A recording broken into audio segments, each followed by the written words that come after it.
ಭಾರತೀಯ ಚಿಂತನೆಯ ಪರಂಪರೆಯಲ್ಲಿ ಅನೇಕ ಯೋಚನೆಗಳು ಬೆಳೆದು ಬಂದಿವೆ. ಹಾಗೆ ಒಂದಾದ ಮೇಲೆ ಒಂದು ಬಂದದ್ದನ್ನು ನಮ್ಮ ಇತಿಹಾಸದಲ್ಲಿ ಕಾಲಾನುಕ್ರಮವಾಗಿ ನಾವು ಯೋಚಿಸಲಿಕ್ಕೂ ಬರುತ್ತೆ.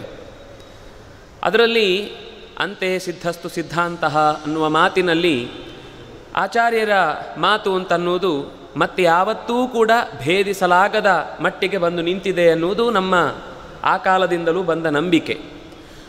ಆದರೆ ಇವತ್ತಿಗೂ ನಾವು ಆ ಮಾತು ಹೇಳ್ತಾ ಇದ್ದೇವೆ, ಆ ಧೈರ್ಯದಲ್ಲೇ ಹೇಳಬಹುದು.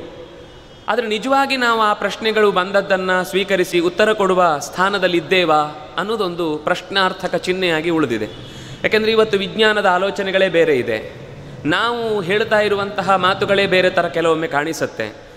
ಈ ಚಿಂತನೆಯ ಮಧ್ಯದಲ್ಲಿ ಹೊಸ ತಲೆಗಳು, ನಾವು ಓದಿ ಬಂದ ಶಿಕ್ಷಣದ ಕ್ರಮದಲ್ಲಿ ಹೇಳುವ ಸಿದ್ಧಾಂತವೇ ಬೇರೆ ಇದೆ. ಆದರೆ ನೀವು ಹೇಳುವಂತಹ ವೇದದ ಪರಂಪರೆಯಲ್ಲಿ ಬಂದ ಮಾತುಗಳೇ ಬೇರೆ ಥರ ಇದೆ.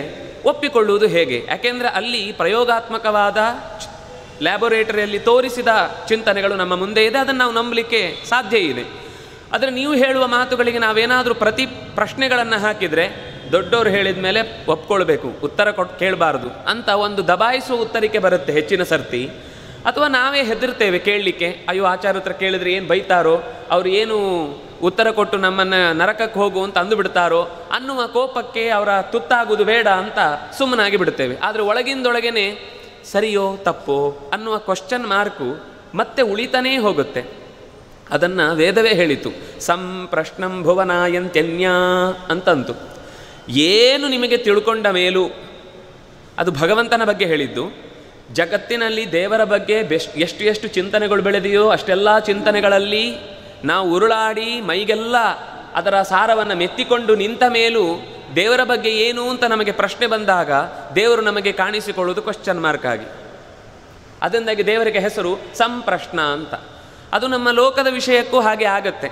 ಯಾಕೆಂದರೆ ಪ್ರಕೃತಿಯನ್ನು ಬೆನ್ನಟ್ಟಿಕೊಂಡು ನಾವು ಎಲ್ಲವನ್ನು ಅರಿತುಕೊಳ್ತೇವೆ ಅಂತ ಇವತ್ತು ಯಾವ ವಿಜ್ಞಾನದ ಹೆಜ್ಜೆಗಳು ಇವೆಯೋ ಅದು ಮೇಲಕ್ಕೆ ಒಂದು ಟೊಂಗೆಗೆ ಹಗ್ಗವನ್ನು ಎಸ್ದು ಬಿಟ್ಟಿದ್ದಾರೆ. ಎಸ್ದು ಎಲ್ಲೋ ಒಂದು ಕಡೆ ಸಣ್ಣ ಗೆಲ್ಲಿನ ನಡುವೆ ಸಿಕ್ಕಾಕೊಂಡಿದೆ. ನಾವು ಜೋತಾಡ್ತಾ ಇದ್ದೇವೆ ವಿಜ್ಞಾನ ಅಂದರೆ ಇಷ್ಟೇ ಅಂತ. ಆ ಗೆಲ್ಲು ಯಾವಾಗ ಮುದಿಯಾಗುತ್ತೋ ಅಥವಾ ಯಾವಾಗ ಕಿತ್ತು ಬೀಳುತ್ತೋ ಗೊತ್ತಿಲ್ಲ, ಒಂದು ದಿವಸ ಢಬಾರ್ ಅಂತ ಬಿದ್ದು ಹೋಗುತ್ತೆ. ಆದರೆ ವೇದಗಳು ಹೇಳಿದ ಸನಾತನ ಧರ್ಮ ಇದೆಯಲ್ವಾ, ಅದು ಯಾವತ್ತೂ ಕೂಡ ಅದಕ್ಕೆ ಆಣೀಸ್ಥ ಅಂತ.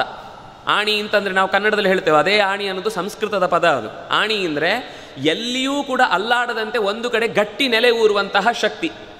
ವೇದಾಂತದಲ್ಲಿ ಅಥವಾ ಅಧ್ಯಾತ್ಮದಲ್ಲಿ ಆಣಿ ಅಂತ ಪ್ರಾಣದೇವರಿಗೆ ಹೆಸರು.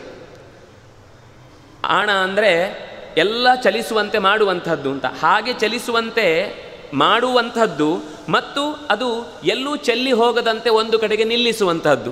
ನಾವು ಗೋಡೆಗೆ ಹಾಕಿ ಫೋಟೋವನ್ನು ಸಿಕ್ಕಿಸ್ತೇವೆ ಆಣಿಯಲ್ಲಿ.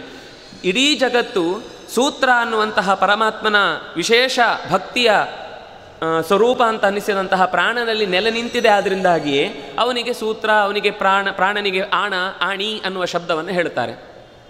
ವೇದ ಹೇಳುವಾಗಲೂ ಆಣಿಸ್ಥ ಅಂತ ಪರಮಾತ್ಮನಿಗೆ ಹೆಸರು ಆಣಿಸ್ಥ, ಅದರಲ್ಲಿ ನಿಂತವನು ಅಂತ.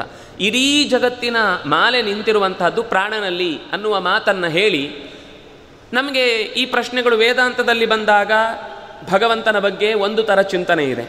ಇವತ್ತಿನ ಶಾಸ್ತ್ರದಲ್ಲಿ ನಾವು ಹೊರಗಿನ ಪರಿಕರಗಳನ್ನು ಇಟ್ಟುಕೊಂಡು ಯೋಚಿಸುವಾಗ ಸಿಗುವ ಅದರ ಉತ್ತರಗಳು ಬೇರೆ ರೀತಿ ಇದೆ. ಇದನ್ನು ಜೋಡಿಸಿಕೊಳ್ಳುವುದು ಹೇಗೆ ಅನ್ನೋದು ಇವತ್ತು ದೊಡ್ಡ ಪ್ರಶ್ನೆ. ವಸ್ತುತಃ ಈ ರೀತಿಯಾದ ಬೆಳವಣಿಗೆಗಳು ಇವತ್ತು ಮಾತ್ರ ನಡೀತಾ ಇರುವುದಲ್ಲ. ಈಗ ನಾವು ಒಂದು ಸುಮ್ಮನೆ ಉದಾಹರಣೆ ಹೇಳುವುದಾದರೆ, ಈಗ ಭಾರತದ ಜನಸಂಖ್ಯೆ ಜಾಸ್ತಿಯಾಗಿ ಭೂಮಿಯಲ್ಲಿ ಉಳ್ಕೊಳ್ಳಿಕ್ಕಾಗದೆ ಒಂದು ದಿವಸ ಅದು ಎಕ್ಸ್ಪ್ಲೋರ್ಡ್ ಆಗಿ ಭೂಮಿ ನಾಶ ಆಗುತ್ತೆ. ಇದು ಮೊದಲನೇ ಬಾರಿ ಆಗ್ತಾ ಇರುವುದಲ್ಲ. ಪುರಾಣಗಳಲ್ಲಿ ಬೇಕಾದಷ್ಟು ಸರ್ತಿ ಹೀಗೆ ಜನಸಂಖ್ಯಾ ಸ್ಫೋಟ ಆಗಿ ಅದು ಮತ್ತೆ ಭೂಮಿ ತನ್ನ ಭಾರವನ್ನು ಹಗುರ ಮಾಡಿಕೊಳ್ಳಿಕ್ಕೋಸ್ಕರ ಒಮ್ಮೆ ನಡುಗತ್ತೆ, ಒಮ್ಮೆ ಅಳತ್ತೆ, ಇನ್ನೇನೋ ಒಂದು ಅವ್ಯವಸ್ಥೆ ಆಗುತ್ತೆ ಹೆಚ್ಚು ಕಮ್ಮಿ. ಆಗ ಎಲ್ಲ ಜೀವಗಳ ಜಾತಗಳ ವ್ಯತ್ಯಾಸ ಅಂತ ಅನ್ನೋದು ಏನೇನಾಗಿತ್ತು, ಪ್ರಕೃತಿಗೆ ಎಷ್ಟು ಬೇಕಿತ್ತೋ ಅಷ್ಟನ್ನೇ ಉಳಿಸಿಕೊಳ್ಳುತ್ತೆ. ಅದು ಈ ಪರಿಸರದಲ್ಲೂ ಹೀಗೆ ಈಗ ಮುಂದುವರಿತಾ ಇದೆ. ನಾವು ಬಹಳ ಎಚ್ಚರಿಕೆಗಳಿಂದ ಶಾಸ್ತ್ರವನ್ನು ಪ್ರವೇಶ ಮಾಡಬೇಕಾಗತ್ತೆ. ನಮಗೆ ಈ ಎಚ್ಚರಗಳು ಇವತ್ತು ಇಲ್ಲ. ಅದರಿಂದಾಗಿ ಪ್ರಮೇಯಗಳನ್ನು ಹೇಳಿದರೂ ಅರ್ಥ ಆಗದೇ ಇರುವ ಸ್ಥಿತಿಗೆ ಬಂದು ನಿಂತಿದ್ದೇವೆ.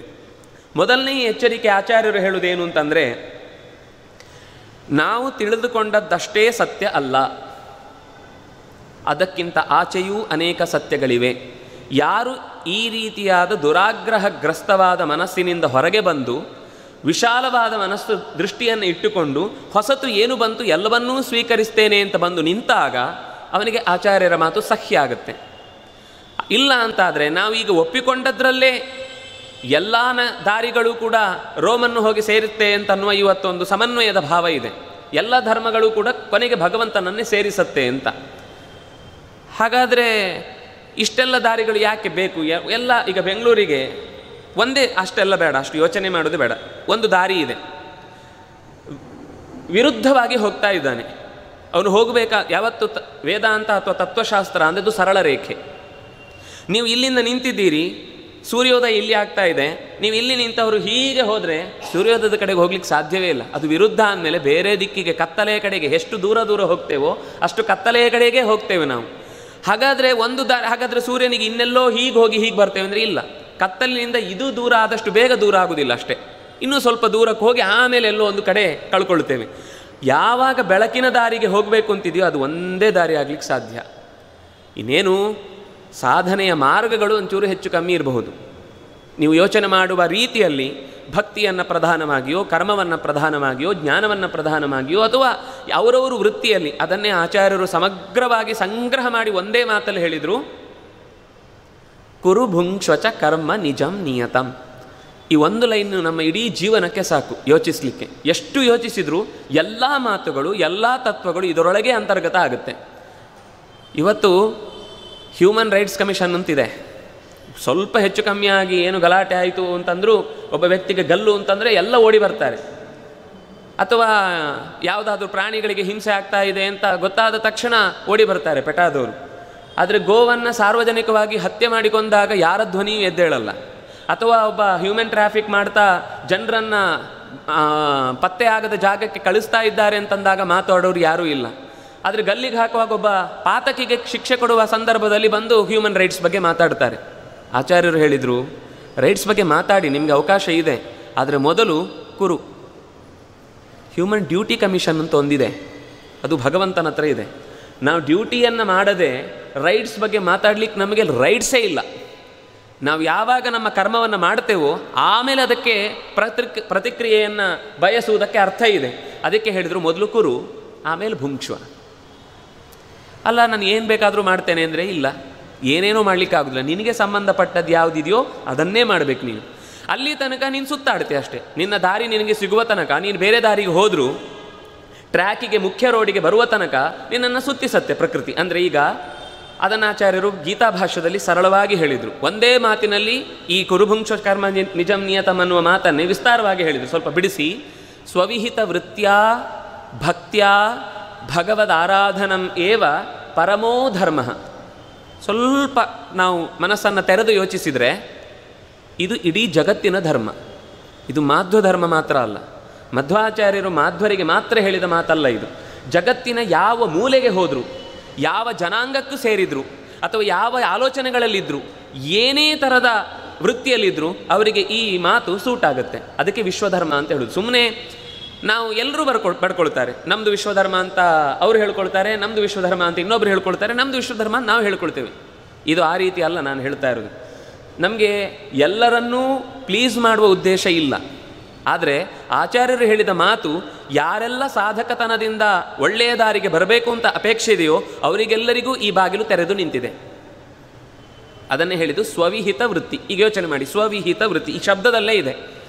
ನನಗೆ ಸಂಬಂಧಪಟ್ಟ ವೃತ್ತಿ, ಒಬ್ಬ ಚಮ್ಮಾರ ಆದರೆ ಅವನ ಕೆಲಸ, ಒಬ್ಬ ಕಮ್ಮಾರ ಆದರೆ ಅವನ ಕೆಲಸ, ಒಬ್ಬ ಇಂಜಿನಿಯರ್ ಆದರೆ ಅವನ ಕೆಲಸ, ಒಬ್ಬ ಡಾಕ್ಟರ್ ಆದರೆ ಅವನ ಕೆಲಸ, ಒಬ್ಬ ಅಧ್ಯಾಪಕ ಆದರೆ ಅವನ ಕೆಲಸ. ಅವರವರು ಅವರವರ ಕೆಲಸವನ್ನು ಪ್ರೀತಿಸಿ, ಕರ್ಮಕ್ಕೆ ಇದೊಂದು ಕೆಲಸಕ್ಕೆ ಸಿಕ್ಕಾಕೊಂಡಿದ್ದೇನೆ, ಇದ್ರಲ್ಲಿ ದುಡ್ಡು ಜಾಸ್ತಿ ಬರುತ್ತೆ ಅಂತ ಬಂದುಬಿಟ್ಟಿದ್ದೇನೆ, ಅನಿವಾರ್ಯವಾಗಿ ಮಾಡಬೇಕು, ಪ್ರಾಜೆಕ್ಟ್ ಮುಗಿಸದೇ ಇದ್ದರೆ ಕೆಲಸವನ್ನು ತೆಗೆದು ಹಾಕ್ತಾರೆ ಅಂತ ಬೈಕೊಂಡು ಮಾಡ್ತೇವಲ್ಲ, ಅದು ನಮಗೂ ತೃಪ್ತಿ ಇಲ್ಲ. ಆ ಕೆಲಸಕ್ಕೂ ನಾವು ಅಂದರೆ ಪ್ರಾಮಾಣಿಕವಾದ ಅರ್ಹತೆಯನ್ನು ಒದಗಿಸಿಕೊಡಲ್ಲ. ಆದರೆ ಆಚಾರ್ಯರು ಹೇಳಿದರು ಸ್ವವಿಹಿತ ವೃತ್ತ್ಯ ಭಕ್ತ್ಯ. ಭಕ್ತಿ ಅನ್ನೋದು ಭಗವದ್ಭಕ್ತಿ ಒಂದು. ನೀವು ಮಾಡುವ ಕೆಲಸದಲ್ಲಿ ಪ್ರೀತಿ ಇಟ್ಟು ಪ್ರಾಮಾಣಿಕತೆಯಿಂದ ಮಾಡಿದರೆ ಆ ಕೆಲಸದಲ್ಲಿ ನಮಗೂ ಒಂದು. ಅದನ್ನು ವಿದುರ ಹೇಳ್ತಾನೆ. ಒಬ್ಬ ಭಾಗ್ಯವಂತ ಅಂದರೆ ಯಾರು? ಮಹಾಭಾರತದಲ್ಲಿ ಇವನು ಪ್ರಶ್ನೆ ಮಾಡ್ತಾನೆ ಧೃತರಾಷ್ಟ್ರ, ರಾತ್ರಿ ನಿದ್ದೆ ಬರುವುದಿಲ್ಲ. ಆಗ ಅನೇಕ ಮಾತುಗಳನ್ನು ಹೇಳ್ತಾನೆ ವಿದುರ. ಬಹಳ ಸುಂದರವಾದ ಮಾತು. ಇವತ್ತು ನಾವು ಮಕ್ಕಳಿಗೆ ಹೇಳಲೇಬೇಕಾದ ಅನೇಕ ಸಂಗತಿಗಳು ಅಲ್ಲಿ ಇವೆ.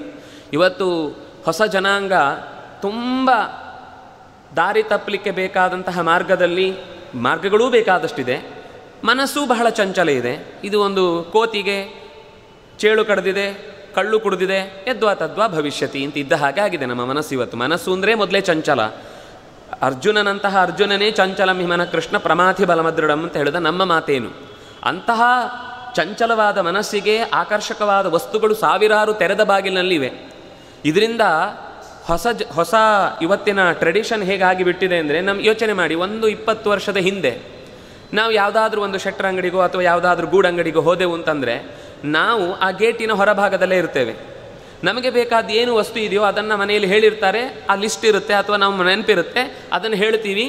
ಅವರು ಅದಕ್ಕೆ ಬೇಕಾದ ವಸ್ತುಗಳನ್ನು ಪೊಟ್ಟಣ ಕಟ್ಟಿ ಕೊಡ್ತಾರೆ. ನಾವು ಅಷ್ಟು ದುಡ್ಡು ತೊಗೊಂಡು ನಮಗೆ ಬೇಕಾದ ಸಾಮಾನು ತೊಗೊಂಡು ವಾಪಸ್ ಮನೆಗೆ ಹೋದ್ವಿ. ಇವತ್ತು ಗ್ಲೋಬಲೈಸೇಷನ್ ಮಾರ್ಕೆಟಿಂಗ್ನ ಸಿಸ್ಟಮ್ನಲ್ಲಿ ನಮ್ಮನ್ನು ಹೇಗೆ ಉದ್ರೇಕಗೊಳಿಸ್ತಾರೆ ಅಥವಾ ಪ್ರೊವೋಕ್ ಮಾಡ್ತಾರೆ ಅಂದರೆ, ನಿಮ್ಮನ್ನು ಮಾರ್ಕೆಟ್ ಒಳಗೆ ಬಿಡ್ತಾರೆ. ನಿಮ್ಗೆ ಹೋಗಿದ್ದು ನೀವು ಒಂದು ವಸ್ತು ಯಾವುದೋ ತೊಗೊಳ್ಳಿಕ್ಕೆ ಅಂತ, ಆದರೆ ನಿಮಗೆ ಕಂಡ ವಸ್ತುಗಳು ಬಣ್ಣ ಬಣ್ಣದ ಲೈಟಿನ ಕೆಳಗಡೆ ಹೇಗೆ ಕಾಣುತ್ತೆ ಅಂತಂದರೆ ಎಲ್ಲವೂ ನಮ್ಮ ಮನೆಗೆ ಬೇಕು ಅಂತ. ಹಿಂದೆ ಒಂದೇ ವಾರದಲ್ಲಿ ನಾವು ವಸ್ತುವನ್ನು ತೆಗೆದುಕೊಂಡು ಹೋಗಿದ್ದೇವೆ. ಆದರೂ ಇದನ್ನು ನೋಡುವಾಗ ಇದು ಯಾವುದೋ ಹೊಸ ಕಂಪ್ನಿದಂತೆ ಚೆನ್ನಾಗಿದೆಯಂತೆ ಅಂತ ಏನೋ ಒಂದು ಆಫರ್ ಇರುತ್ತೆ, 1 ತೊಗೊಂಡು 2 ತೊಗೊಳ್ಳಿ ಅಂತ ಹೇಳ್ತಾರೆ. ಅವನು ಯಾವ ಮೂರ್ಖ ಕೊಡ್ತಾನೆ 1 ತೊಗೊಂಡು 2 ಕೊಡಲಿಕ್ಕೆ? ಅವನಿಗೇನು ಲಾಭ ಇಲ್ಲದ್ರೆ ಕೊಡ್ತಾನ? ನಮ್ಗೆ ಅದು ದಡ್ಡತನ ಅರ್ಥ ಆಗೋದಿಲ್ಲ. ನಾವು ನಮ್ಮ ತಲೆಯನ್ನು ನಾವೇ ಕೊಟ್ಟು, ತಲೆಯನ್ನು ಪೂರ್ತಿಯಾಗಿ ಕ್ಷೌರ ಮಾಡಿ ಅಂತ ಅವರಿಗೆ ಕೊಟ್ಟು, ನಾವು ನಮ್ಮ ಮನೆಗೆ ಬೇಡವಾದ ಸಾಮಾನುಗಳನ್ನು ತುಂಬಿಡ್ತಾ ಇದ್ದೇವೆ. ನಾನು ಹೇಳ್ತಾ ಇರೋದು ಒಂದು ಆರ್ಥಿಕ ನೀತಿ ಹೇಗೆ ಬದಲಾಯಿತು ಈ ದೇಶದಲ್ಲಿ ಅಂತ ಅನ್ನೋದಕ್ಕೋಸ್ಕರ ಹೇಳಿದೆ. ಅಂದರೆ ಈ ಸ್ವವಿಹಿತ ವೃತ್ತಿ ಅಂತ ಅನ್ನೋದಿದೆಯಲ್ವಾ, ಅದನ್ನು ವಿದುರ ಹೇಳುವಾಗ ಹೇಳ್ತಾನೆ, ಸ್ವಪ್ರತ್ಯಯ ವೃತ್ತಿರಭೀತವಾಸಃ ಷಡ್ಜೀವಲೋಕಸ್ಯ ಸುಖಾನಿ ರಾಜನ್ ಅಂತ. 6 ಪ್ರಧಾನವಾದ ಸಂಪತ್ತುಗಳು ಮನುಷ್ಯನ ಕೈಯಲ್ಲಿ ದುಡ್ಡಿಲ್ಲದೆ ಇದೆ. ನಾವು ಯಾರ ಹತ್ರ ದುಡ್ಡು ಕೊಟ್ಟು ತಗೊಳ್ಬೇಕಾದ್ದಲ್ಲ ಇದು ನಮ್ಮ ಹತ್ರ ಇದೆ. ನಾವು ಕಳ್ಕೊಳ್ತಾ ಹೋದ ಹಾಗೆ ಲೂಸರ್ಸ್. ಅಂದರೆ ಯಾವುದನ್ನು ಸುಲಭವಾಗಿ ನಮ್ಮ ಹತ್ರ ಉಳಿಸ್ಕೊಳ್ಬೋದಿತ್ತೋ ಅದನ್ನು ಉಳಿಸ್ಕೊಳ್ಳದೆ ನೆಮ್ಮದಿಯನ್ನು ಕಳ್ಕೊಳ್ತೇವೆ.